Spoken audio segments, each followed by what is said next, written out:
Yes, we can get started.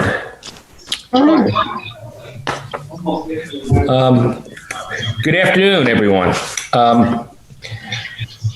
I'm John Merkel, the chairman of the Exeter Heritage Commission. I am declaring an emergency exists and I am invoking the provision of RSA 91-A2, paragraph 3B.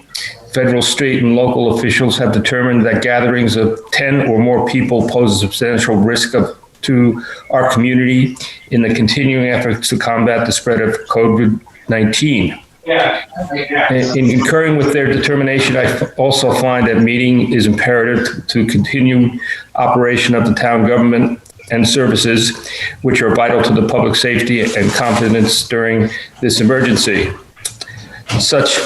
As such, this meeting will be conducted without a quorum of this body being physically present at this location. Okay. At this time, I'd like to welcome any members of the public that are joining us. Let's start by doing a roll call, and please indicate if there's anyone else with you in the room with you at this time. Would you like to start at the top, Liz? Hi, I'm Liz Herrick, and I'm here alone. I'm John Merkel. I'm here alone. I'm Select Board Rep Julie Gilman, and I am here alone. I'm Pam Gentleman. I'm here alone. Maura Fay, I'm here alone. Jay? I'm Jay Myers. I'm here alone. John, you there? Yes, I am. John Gruder. And you're alone? I am alone. Okay. All right. Let's get going. I seem to have misplaced the minutes, and I don't think that any of you have received them either. Is that true? That is true. Thank you. I have not. Okay, so we're gonna hold the approval of the minutes until next meeting, and I would like to. Maura's only going to be having about 30 minutes with us today, correct? That's correct. Yeah, I have to leave for work at about 1:30. All right. Maybe we can start with the Black Heritage Pocket Park. Would you like to talk about that a little bit? Yeah, I would love to, if you don't mind. So I was contacted by Renee Allen not too long ago, and she's a local author. She's involved in a lot of community activities. I think she's on the energy committee, and she has written a book that I think is a work of fiction, but sort of incorporates some of the elements of Exeter's Black history. And an idea that she had was that perhaps we could create a small park in town to honor a couple of the known Black people from Exeter, specifically this couple, Jude and Rhoda Hall. Jude, who was a Revolutionary War soldier, their family lived in Exeter, somewhat very, very tragic history around their children. 3 of their sons were kidnapped and sold into slavery from Exeter.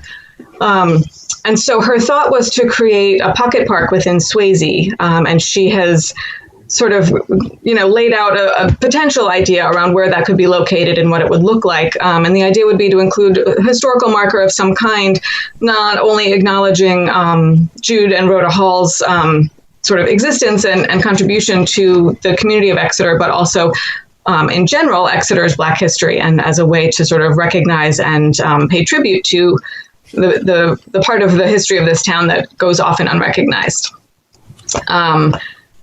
One other idea I had along with that, which I haven't shared with Renee yet because we haven't met as a group, but I wondered if the Heritage Commission would consider, in addition to potentially supporting this park idea, another marker farther down in Swayze at the entrance, the end of Park Street, which I believe is pretty close to the location of where historically the sort of Black neighborhood of Exeter was.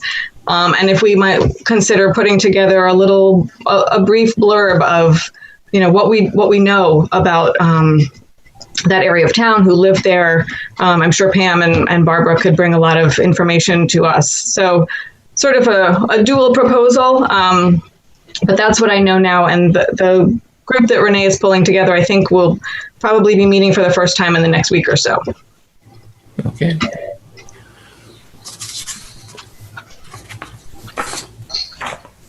I can give you a little update from the select board. This was presented to us as a kind of just informally, and we had recommended that she come here and to the, of course, the Swayze Parkway trustees, and that's who I'd like to hear from, definitely.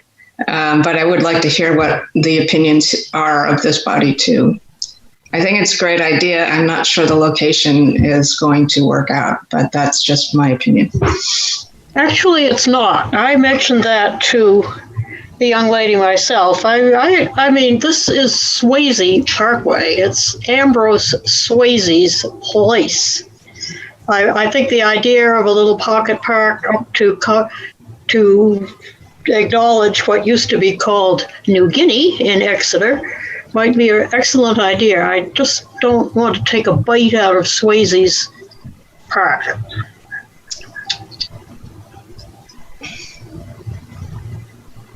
Pam, can you elaborate a little bit more on what where New Guinea is located in Exeter? Well, I would like to say too, I love this idea. It wasn't really a place. It's just that the blacks tended to congregate on the north side of what is now Swayze Parkway. Yeah, around Green Street and those streets. Yeah. Green Street, in fact, was called Katie's Lane because there was an old black lady named Katie who lived there, and I guess she was the one who sold the treats and the snacks to everybody in town. So possibly putting it right on the end of Park Street, or I don't know. Yeah, I was thinking about the gasworks area, but that already has something in the ground, I believe, in the a round memorial, and the proposal for this pocket park also included that kind of thing. The pocket park proposal, I think Morris did a great job of describing it.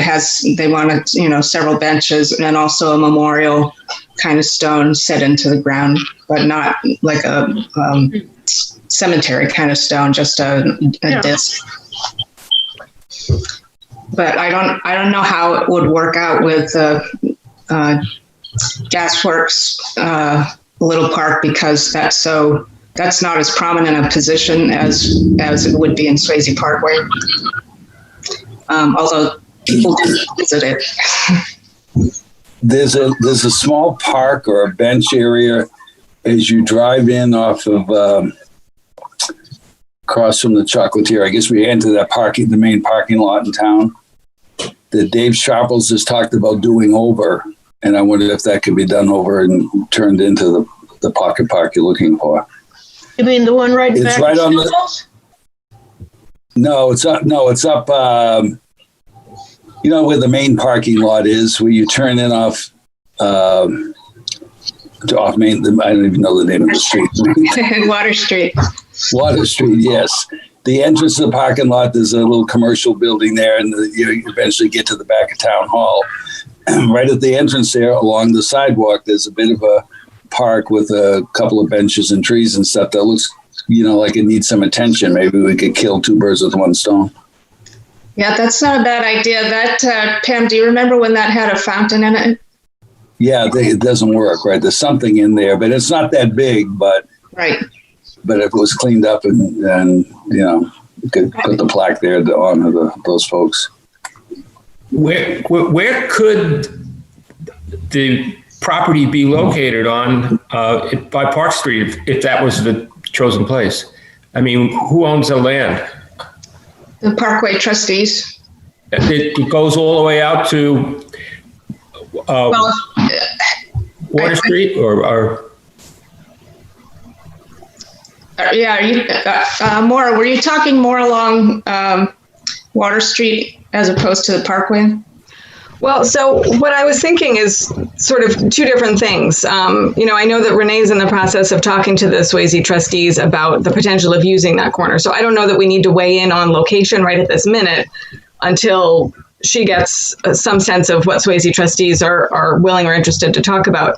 But my thought was, in addition to wherever the pocket park ends up, consider putting a historical marker right at the entrance to Swayze from Water Street, right at the end of Park Street where it stops. There's that sidewalk that comes down to the road on Swayze. And I don't know who owns that little piece of grass right outside the Swayze fence there. I don't know if that's a possibility that we could consider just as sort of an addition to this project, a way to, create some additional recognition. So are you recommending right at the end of the Parkway at Water Street, like towards the DPW end of the parks? That's the area that Renee has highlighted. So if you're coming into Swayze from downtown, from Water Street, just off to your left, right there, right behind that first stone wall with the DPW, not the DPW building. So it's the, I don't know what that building is called, but anyway. Tucker, yeah. Yeah, so there's a little grassy area, trees. In my mind, it's an underutilized little corner of the park. People don't seem to notice that it's there. They're currently there's no bench or anything to use it as a seating area. So if Swayze trustees are amenable to something like that, it seems like a nice little area that could be spruced up a bit. And if they're not, I'm sure there's another little spot that they could find. Yeah, I'm just not clear on where you mean closer to Park Street. I don't have the map in front of me. I'm trying to bring it up. So if you take Park Street all the way down the hill to Swayze, yeah, there's a sidewalk that starts from Water Street there. And there's an entrance to Swayze that a lot of people use who are coming up from the Park Street neighborhood area.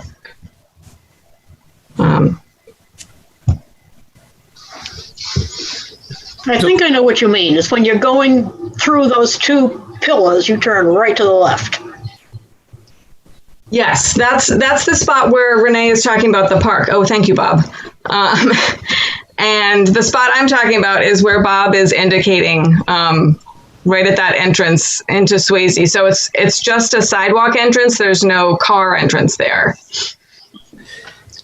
It's right next to the former law building. Yeah, DTC's place. Yeah, that's their proposal. Yeah. Yes. And that really isn't embedded in the park. I mean, it's, in fact, across from it is the boathouse. Correct. And thank you, Bob. That's awesome. So this is the spot I was thinking of for a historical marker that could be in addition to sort of an extension of what Renee is talking about.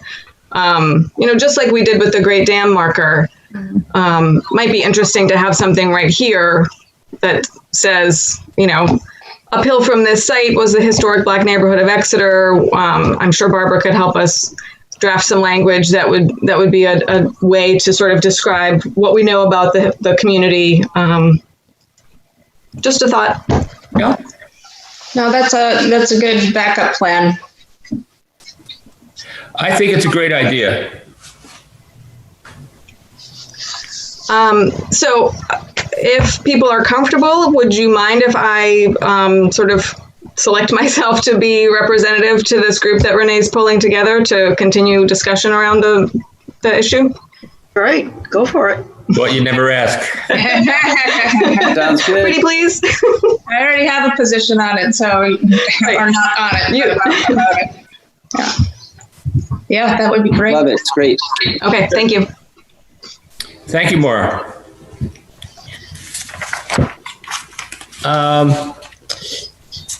The next item on the agenda is discussion continuation for the Park and Cass Street Heritage District. I can start out by saying that I talked with Dave yesterday, and as far as getting before the planning board, I think it's not going to happen before October or November. They are so far backlogged. I think they've got over a dozen applications that they have yet to address. And they're still working on the ones that they were reviewing in April. So we're slow. Yeah. Thorough.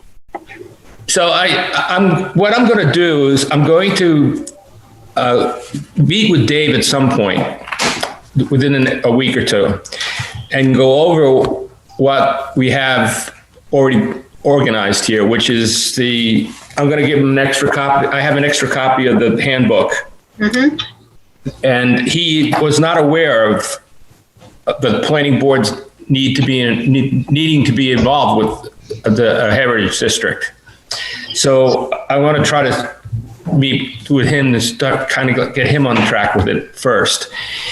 And I said that we wanted to initially get the blessing from the planning board before we engage the public. But I think that we can do that before we see them. In fact, it might be beneficial in some respect if we can make it work for us, actually. To engage the public first? Yes. Yeah, I think that's a good idea because then we'd have the temperature for it because it's quite an extensive little document there. Those are opposite words, but and to have the buy-in from the residents that would be affected by it would be good evidence to bring to the planning board, good testimony. Mm-hmm. So we're coming back to our postcard now, and then we got to decide how we're going to engage the public. Well, can we talk a little bit more about what actually happens with a heritage district? Because I look at it there's a lot of restrictions. And if you look at the appendices that have the recommended topics and what language to use, one of the things that came into like any new thing on a piece of property, it included clotheslines. Now we don't have to do that, or go that far, but I just thought it was a little overwhelming for what it carries. I'm so glad you said that, because when I tried to actually read it, I mean, our selling point, I thought, was that this was smaller and easier than a regular HDC. Now I think it looks worse. I mean... well, I think a lot of we can trim out the things that we don't want to apply, so clothesline and there's less than 100 square feet tree houses they had in there. And that just seemed a little too much to me. Just coming from the Historic District Commission part of, so I really would like if, rather than start the postcard with a number of with the whole neighborhood invited, if we can get together with a few of the more prominent people that can gather up neighborhood residents more easily, just to throw it out there. And or we need more discussion about how much of the district regulation we want to have in our final product. Yeah. And maybe I'm misremembering, but I felt like when I read through some of the recommendations in that booklet, a lot of it sounded like it was voluntary. So those were ideas that heritage districts or neighborhoods could include. But the idea being that the board or whatever the entity is that administers it would be the ones who would decide, which elements they would feel like should be included. But am I reading that? No, that's what's recommended, like in the appendices, but it's still regulatory, and that's where the planning board gets involved. And I don't know that the planning board would want to take on yet another thing. There are good advantages to it because the planning board currently already has some architectural guidelines, but don't typically get that far into a project to be talking about the design of the structure and where it fits in the commercial area or the residential area where it's going to be. So this would cover that for whatever district we define. I just look at it and it's like another regulatory thing, and the guidelines talk about joint meetings so that we don't have to send the applicant through waiting months to see what comes of it. So the advisory committee and the planning board could meet at the same time. I'm feeling uncomfortable that we would have success, I guess.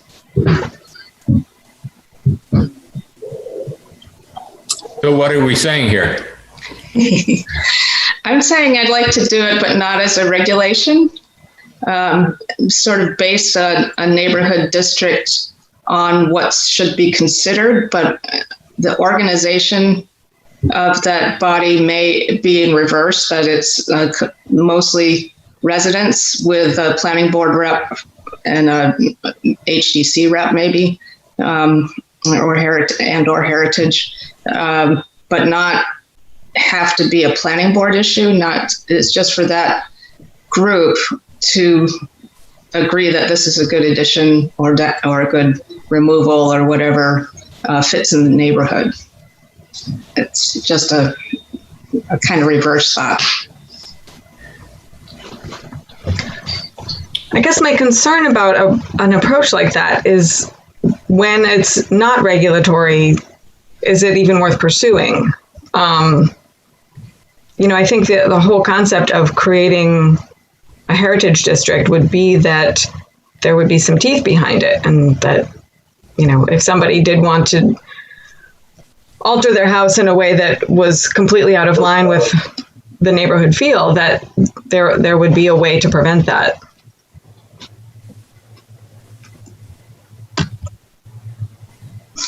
Well, that's a good point. We all have to be behind whatever we're going to do here. So we have to have, you made a good point, Maura. well, then perhaps we should get a handful of neighbors involved before we go much further on this discussion as well, to see what their thoughts are. Yeah, just to kind of see where, given the general concept, whether there's any interest at all. Yes. One of the advantages to this is that people get scared about what the Historic District Commission can do, where their rules apply. And so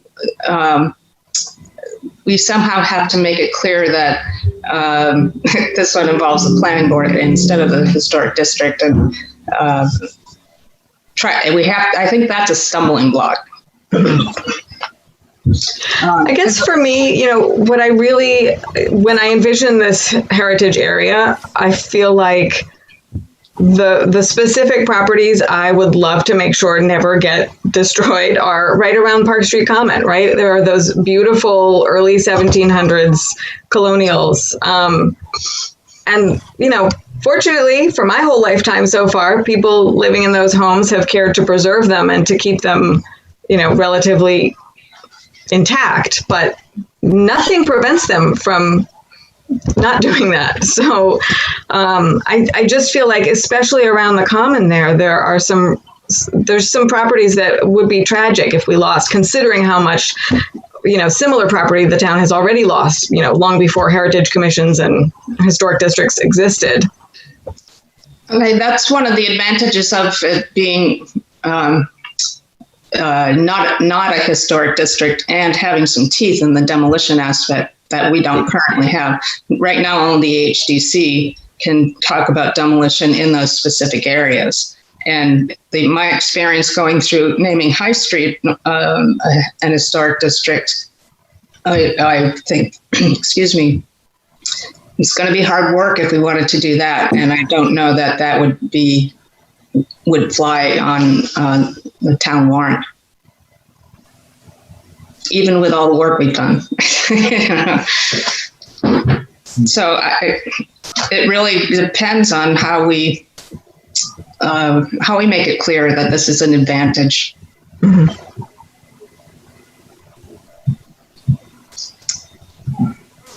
Well,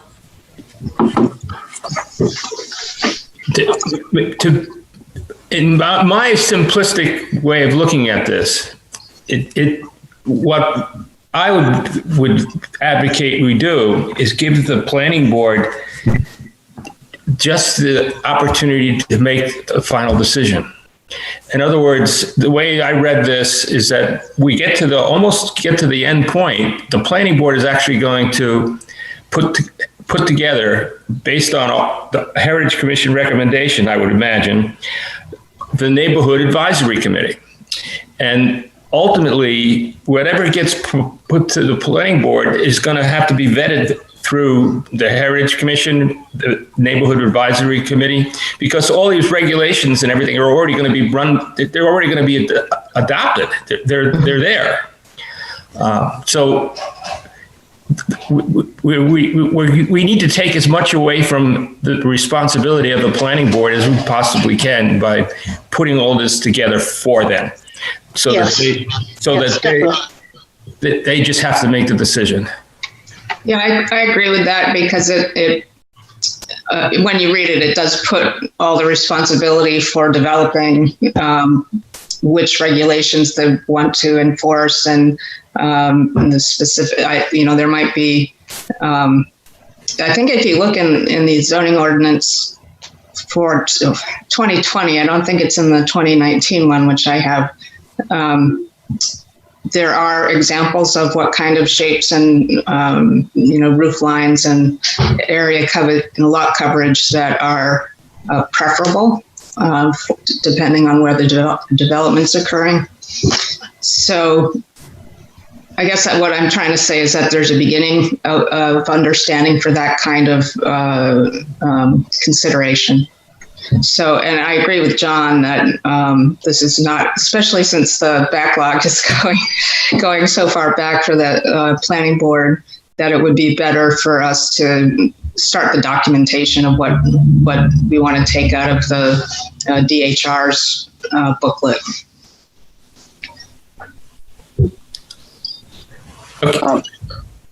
I have a question, and I think maybe, John, you addressed this in an earlier meeting, that the success rate of a heritage district is rather low, that though there are several proposals, the chances of it actually coming to fruition, I don't think there's might be against us. But I say that because if there are, well, I guess my question is, if there are models of success, can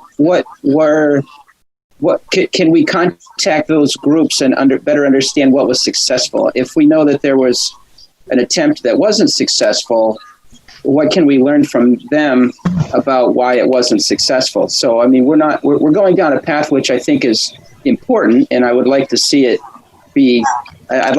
come to completion in the way that we are proposing. But we might learn from other models on the success and failures of those attempts. Are there people we can talk to or get some feedback on? To answer your question directly, I don't know of any, not New Hampshire. And I know Bedford got pretty close to it, but I think they just wound up doing an historic district instead. There's been a couple other communities that got it to the point where it was not ready to be put on the town warrant, and because of then they weren't able to make all the decisions and a lot of has to do what you're talking about, Julie. You know, they were some of them were over-regulating it. They were making it more like an HTC, and I think one other municipality just decided it wasn't worth the effort. And I looked online a week or so ago, and I think Cambridge, Massachusetts has one, but it's not Exeter. No, not at all. It's not Exeter. It's way too refined, and it's overly HTC-ish. Well, it's also an much more urban area, especially around Park Street. That's not urban, or very much.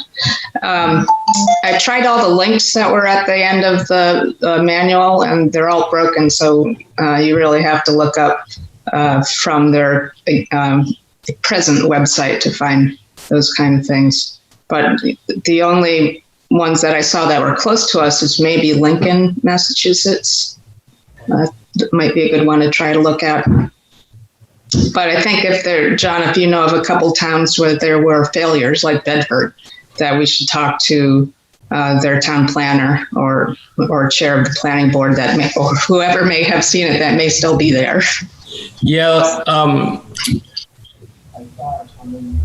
Nadine at the DHR, you know, she would be willing to help with some information. Jennifer also. But at some point, if we really are going to decide to pursue this, we may need to hire somebody to help us with it.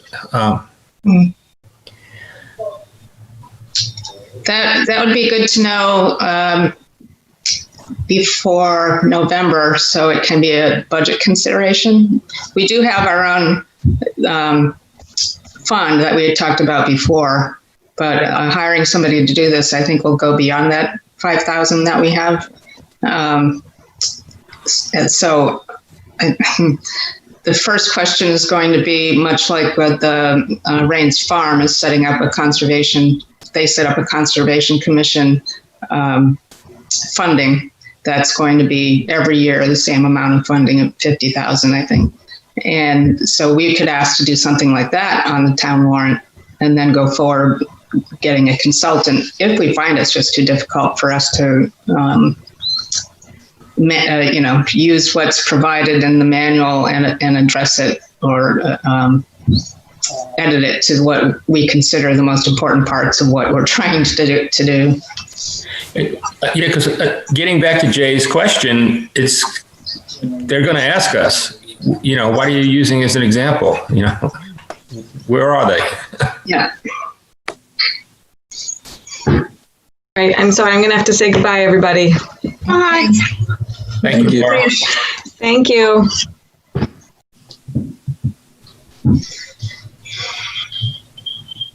So where does that leave? I keep throwing out roadblocks and have no solution to. Well, let's find the roadblocks now instead of when we actually run into them. So. Well, that's why I was thinking about a presentation to a few of the more prominent members around the Park Street neighborhood that we had done our survey on, maybe, and finding people that go further back from Park Street itself. Or when we define this to the planning board, we don't do the whole survey. We just do the parts that are most prominent. But considering that we've had a couple of demolitions on Oak Street, then maybe we do want to do the whole shebang.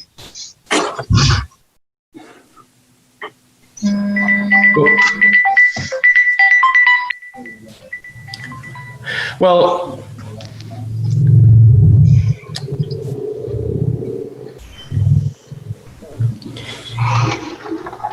what comes first here? What comes first, I think, would be, again, a neighborhood meeting, or at least a select neighborhood meeting. Now, I don't really know who lives in that neighborhood other than you and possibly Barbara. So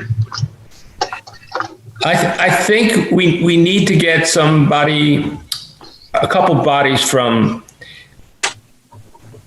Cass, somebody other than myself on Park Street, maybe. And the easiest thing would be to ask Maura to pick people out because she's worked with them before. But I don't think that would be a good idea here, because they've been in before the planning board many times for another project, and I think you'd want to get this whole thing spread out further than that. Further than the Park Street survey area? Yeah, like Cliff Sinat I think he or Sarah would be more than happy to help out with that. I would think. Mm-hmm. There's the couple that owns Charlie Tucker's. When I met with them at the time we canvassed the neighborhood, I mean, she sounded like she could be convinced to, participate in things. Mm-hmm. And I just saw the O'Sullivans a week or so ago on Locust. They would be a good one to do it as well. Question is, how are we gonna do it? I mean, we can. I'd be happy to make some calls and ask them, but what are we going to physically do? Are we going to get together in a room and talk about the idea, or are we going to do this via Zoom? Or I think so we all hear it. We would invite them to be participants in a Zoom meeting. That way we can all hear what somebody's saying, and gauge the interest. So you don't have to go around to each each person that we think would, or household that would be interested in this or interested in hearing about it, one at a time. So we could just do it all together with these people that we think would be interested to hear about it.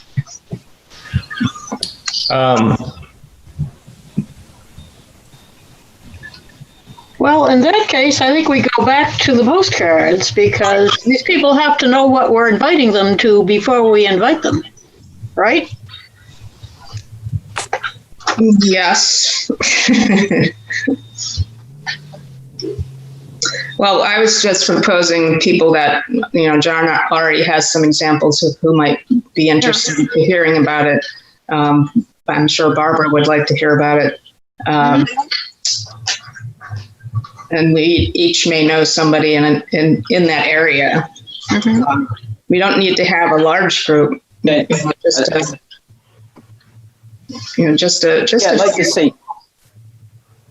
to say too. I mean, it's good to get people that we know or are known, but there would be a benefit to having somebody that we don't know, just to eliminate some of the bias in what we're trying to uncover. Those that we know are likely to be biased for us. We would like to hear voices of people that don't know much about the Heritage Commission or are just learning about this for the first time. So you would I don't think we need a large cohort. I mean, 8 to 10 people would be great. I think a mix. I mean, a random distribution obviously would be best, but I think we have to be careful of a bias if we really want an honest opinion. People that we do know, those are good. People that we don't know would be better. But I don't think we need a lot, just 8 to 10 people. And to add to how we could do this, so we can do a PowerPoint presentation and on a Zoom meeting. It's essentially, conducting a class, an informative class, and we could show slides and show maps and show bullets and information for them to look at, and then have a discussion afterwards. Yeah, no, I think your point is correct that we should find people that haven't heard anything about it, and don't have a bias towards the preservation or the Heritage Commission or whatever. So maybe the postcard is a good idea, and what we can have on it is an RSVP. Yes. So we know how many people are coming, just to be sure we're getting a mix.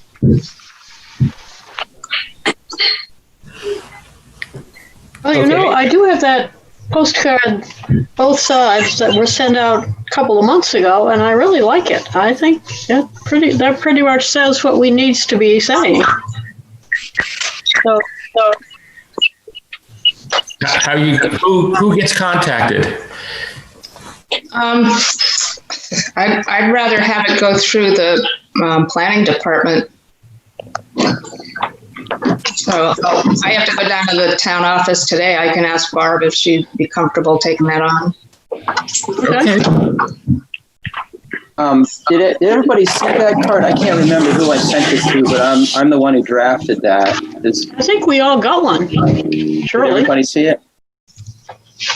Yes, but I don't remember. I've seen it. At the time, I didn't print it, though. I can share that. I can do a shared screen, and you can look at it. Sure. Sure. All right, let's give that a try.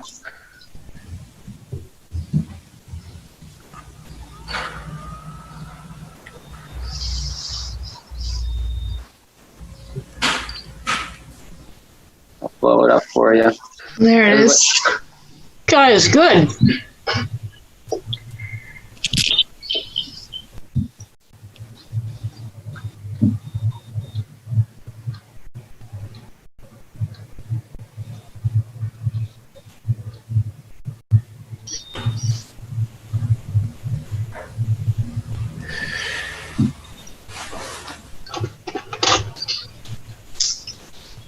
Now, the other side of that, you have the map on, Jay, right? Yeah, so we can go to, there's side B. The mission and the area. Yeah, maybe on the front of the card when you say, visit our website. Once we have a date, we can. Yeah, I can see that paragraph changing. Yeah, we can do please RSVP by whatever date, so that we're prepared for how many people need to be or are going to be in the meeting. Yeah, and that would be, that's easily changed. And if we're having a Zoom meeting, I mean, essentially they're just asking them to RSVP to the Zoom meeting, which I'm not sure what the capacity is, but we could probably handle almost anybody that's interested. Yeah, I think first we have to get the RSVP with their email addresses before we can invite them to a Zoom meeting. So, yeah, good point. The Bob Glag from the TV station. If you're thinking of doing it, Myers was correct. We'd set up the Zoom and they can just.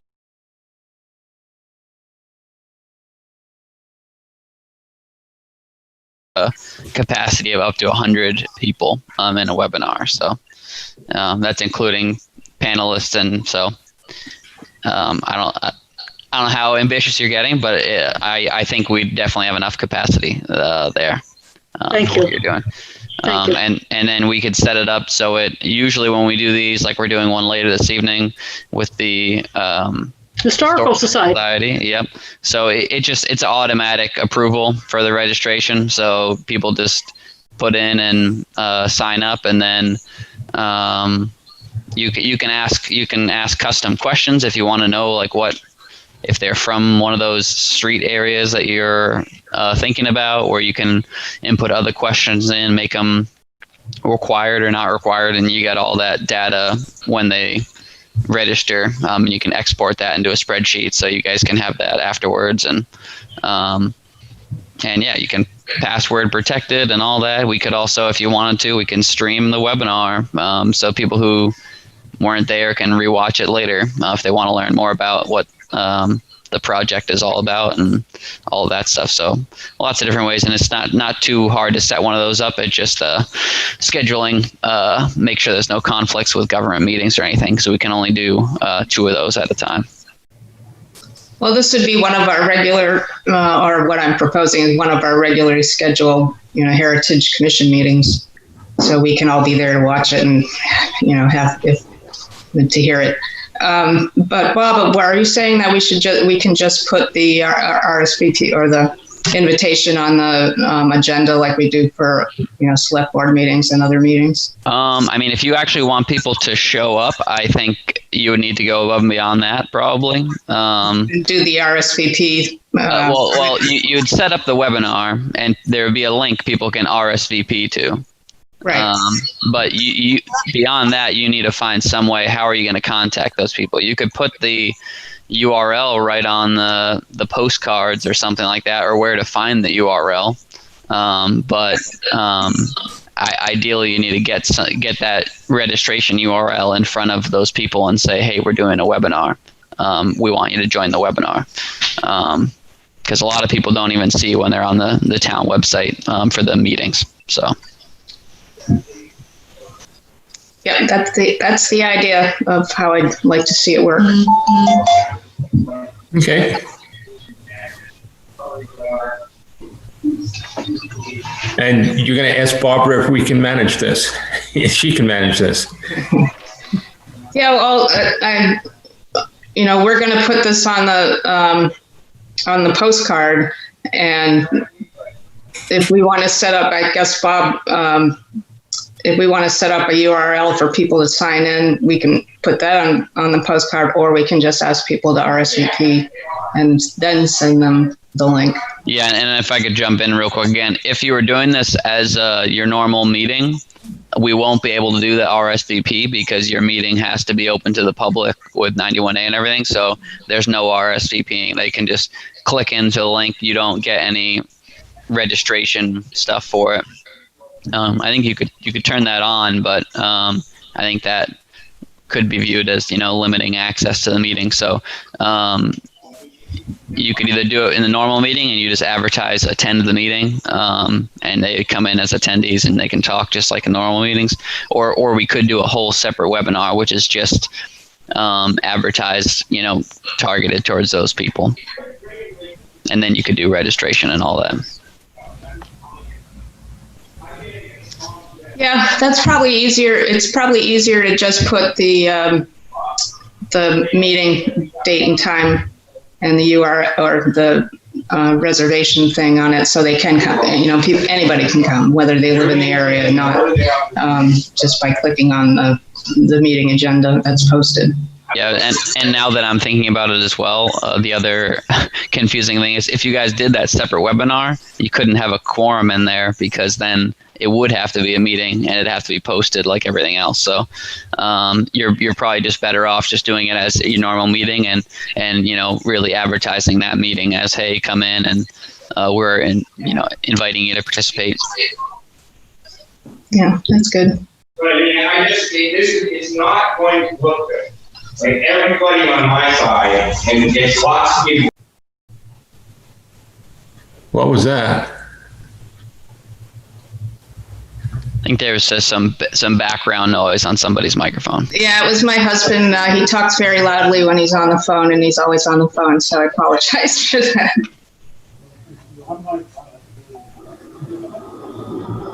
Okay. So let's summarize things now. We're going to go back to a card, a two-sided card that is going to invite people to come to a Zoom meeting, and we're going to have a PowerPoint presentation available for the public and the people that attend that meeting.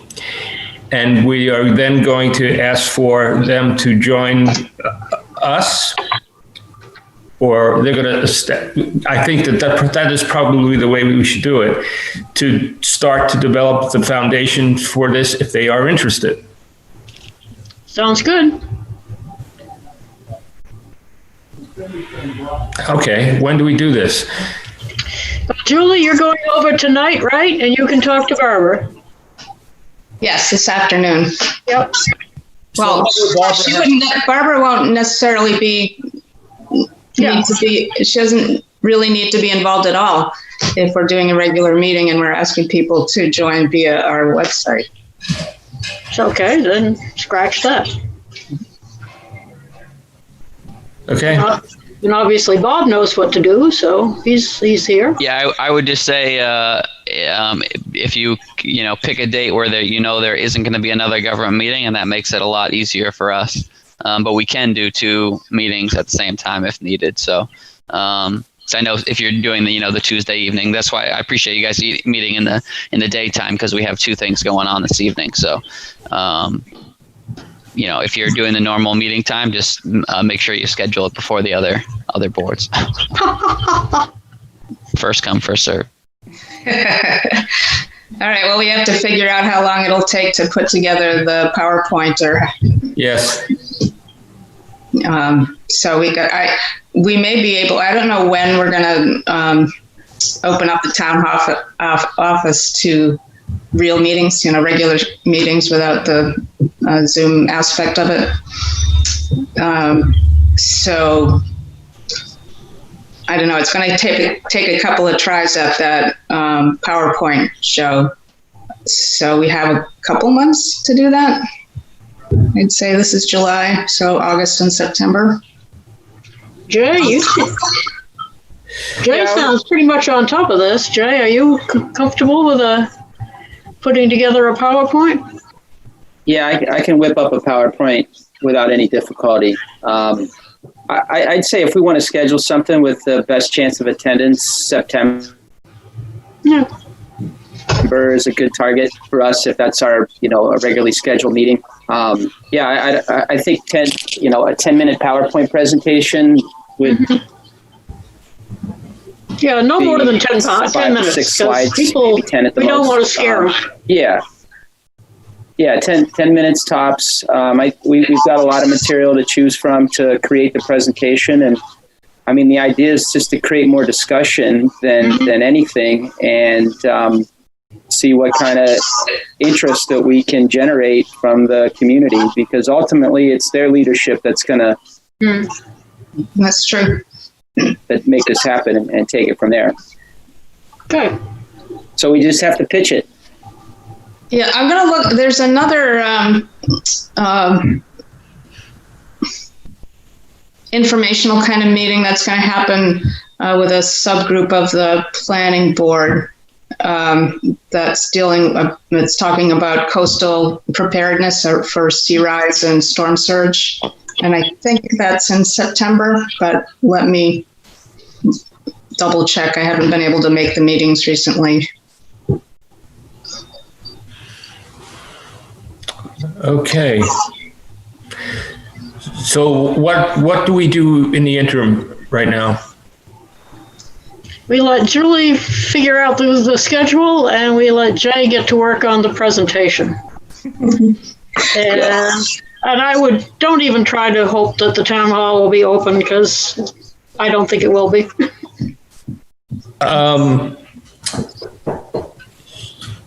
Jay, can I give you a hand with certain things? Because I think there's going to be some area that we're going to have to. What are the advantages for doing this? Yeah, that's the big selling point.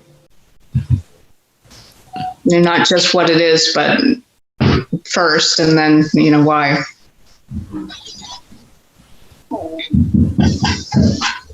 Oh. Okay, so Jay, we'll talk at some point.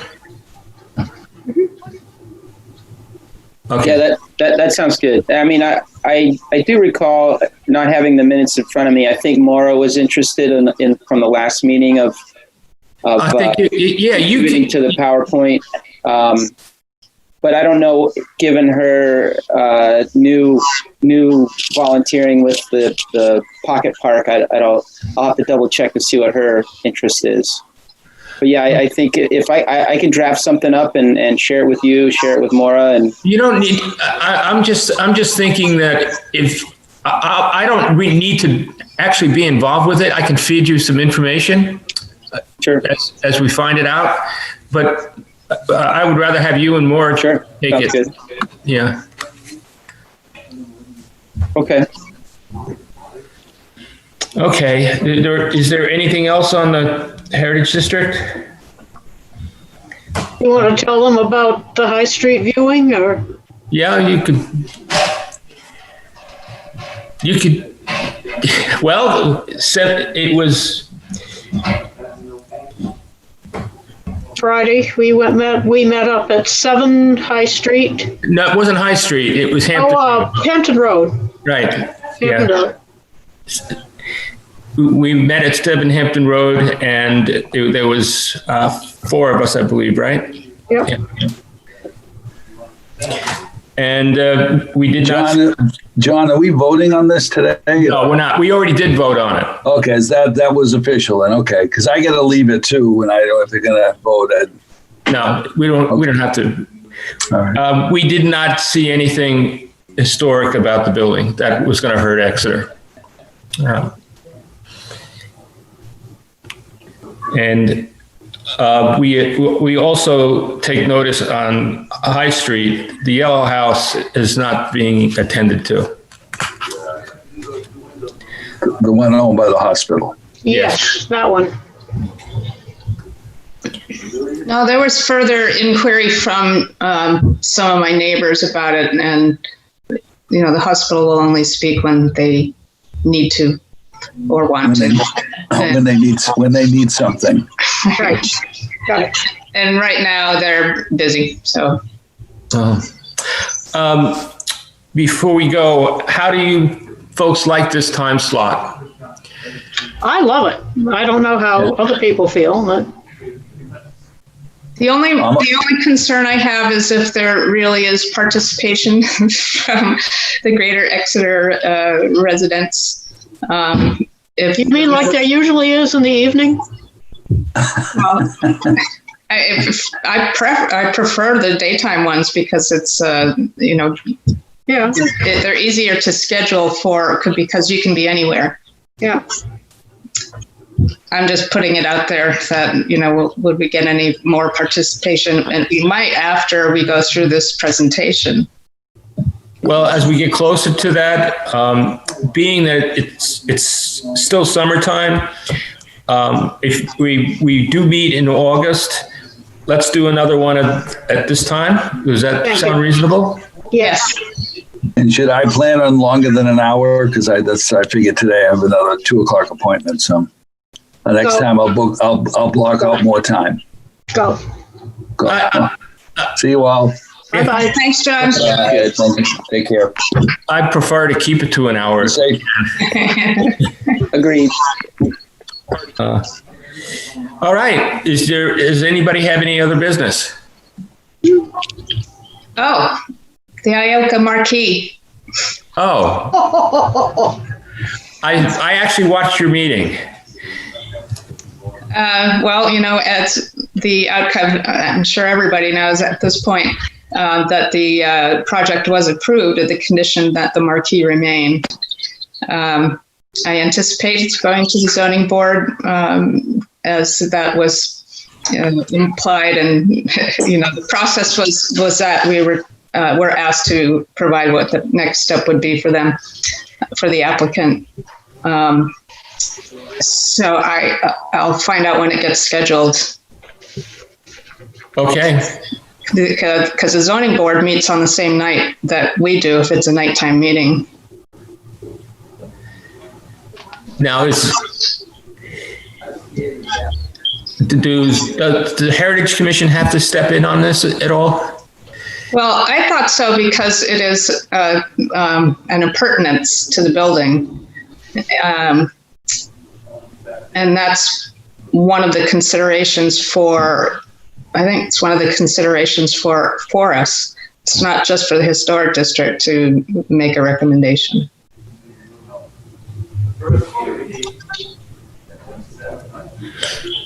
So I'm not sure how we proceed with this one. I think it's gone past the point where we can step in. I mean, we should have been in there as the Heritage Commission back 2 months ago. Yes, and I did have a conversation with Gwen English is our new planning board rep on the HDC, and I made a little bit of a discussion about what the Heritage Commission does, especially the Demolition Review Committee, and she wanted to know more about it. And then we met with Doug Eastman and Dave Sharples to talk about the process. And this is one of the topics, and there was a misunderstanding about, who goes first, and it was I thought we had ironed this out before, and there was a question of whether an application had already been put in, and it's got a number on it, so yes. So I'm supposed to make a flow chart. Actually, that might be one of our things for the next meeting, is a process flow chart. So the answer gets done. Along the way, there have been mistakes, and one of the ones that I asked was, as the heritage. Let's see. Pam, you're the Heritage Commission representative to the Historic District Commission. Is that correct? Yeah, I think so. Yes. Yeah. So my question was whether myself, as the select board rep, on each board, if it was up to me to make that point clear, this is going to come down, or is proposed to come down, we need to review it. And the point was made that, no, it's not my responsibility, but then we don't get informed. So that's why we're going to make a process chart for everybody to go through. Well, I don't know. I thought we've had this discussion at least twice since I've been on the board, but. Yes, indeed. And, okay. And it has still continued to be a problem. Yeah. Okay. Well, would anybody have anything else to add to this meeting? No, I think you did beautifully. Just on an hour. Okay, I'll entertain a motion to adjourn. We do here. So moved. Second. All in favor? Aye. Aye. Aye. Aye. Okay, thank you. We will see you next month. If not. Thank you. Thank you. All right, thanks, John. Thank you.